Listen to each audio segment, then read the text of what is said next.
Okay, hello YouTubers. So, quick update before the conclusion at the end.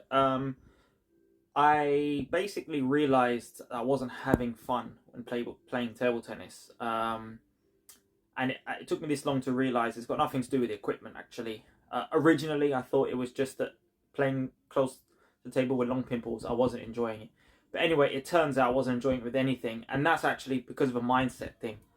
I think I went from having so much fun from playing mid-distance and chopping and looping from further away that when I went to closer table, I just didn't like it and I couldn't accept it that I had to play there. Anyway, once I realised that, I acknowledged it. I literally had the most fun I've had in a long time, and that was regardless of the equipment, even with inverted. So anyway, I decided for the time being, I'm going to carry on using short pin balls on the forehand because I do want to stay with that until February. On the backhand, I'm back to using the long pin balls. Again, Tibhar d.tecs, no sponge. We're on the Nittaku shake defense. Weirdly enough, and I've got the same thing on my clipper, the sticker clipper, and weirdly enough, they don't feel any different in speed. In fact, sometimes it feels like it pings off more on the Nittaku shake defense. But anyway, I couldn't really care too much about that. I just want to sort of play table tennis now. And this time round, I'm literally going to go with the flow, play naturally, whatever comes to my head at the time I'm going to do. And then come February, I'll decide what direction my game is going in. I'll still film as much as possible to sort of see my tendencies in the matches anyway. But anyway, for this one, I'm just training with Anatole. There's not too much clips. It's just a couple of drills we've done. The first one is I spin the ball up, forehand or backhand. If it goes to his forehand, he wants to counter hit. Like, he really wants to counter hit that shot, almost like a winner. If it goes to his backhand, he wants to block or keep the ball on the table and then just play the point out. In the second drill, it was him opening up on the backhand to playing the point out. Anyway, I'll give my conclusion at the end. Yeah, hope you enjoy.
It's a nice table because I'm sure. Yeah, so there's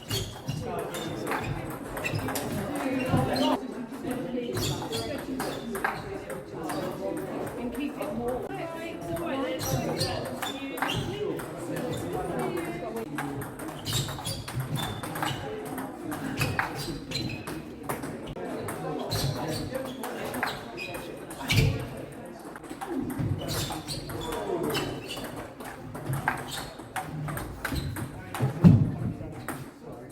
Okay, so now in terms of the editing that I done, actually I didn't edit too much. The opening loop, the chop block with that is quite consistent. Maybe no, it's not actually like as consistent as it should be, but it's like 70%. I keep the ball until like 7 out of 10 of his opening loops. I'm getting on the table, at a decent height and stuff. The next loop that comes after that, because he doesn't want to push the ball right, Anatol likes to loop that second ball. So the ones that are on, which he gets, there was a lot of failures actually, because it's a hard shot actually, because he puts a lot of spin on the opening shot. So the block is quite effective, but he's gonna go for it anyway. So when he does, you'll see it's actually quite hard for me to keep that one on the table, because obviously he's got to do a really good shot to keep that one on, and then keeping that. Anyway, it was hard for me. Probably that was like a 50%er as well for me. I did notice that I can just keep the bat quite still and just block the ball like a normal block, and there's still a lot of reversal. Now obviously that's not really what you want to do with long pin pulls, but like I said, I'm just going with the flow and we'll see where it takes me. I know that's more of a frictionless anti-shot, but anyway, we'll see. It was a drill, so I think I was always blocking it back to his backhand when actually I could have been putting it anywhere, but that's my fault. But anyway, as time goes on, more will tell what happens. I'm enjoying table tennis anyway, regardless. But frictionless anti is definitely a possibility for the future, along with probably a Mark V rubber, if I don't stick to the short pin pulls, that is. Now, I did then swap my bat with Anatol's bat. He has a chopping bat with d.tecs OX on the backhand side. On the forehand is a Tibhar K1, one of those hybrid rubbers. And while the spin up for the shot was way easier, the block was way easier. Now I've got to say that there's a lot of it's difficult when I spin up with the pin pulls. It's very awkward for the player. But obviously, in a match they could probably adjust and go from there. But I just thought I'd throw that in there. But yeah, it was a really good session today, regardless. Slowly learning with it, and we'll just see where it all takes me from here. I don't know if I'll get too much footage from here on out. I'll try and get match play, I guess, or more drills where we play out as a match, so you can see what I naturally, so I can see what I naturally do in the game, where I win, where I lose points, etc. But anyway, I hope you enjoyed the video. I hope it helps someone. But yeah, back to long pin pulls. See you on the next video.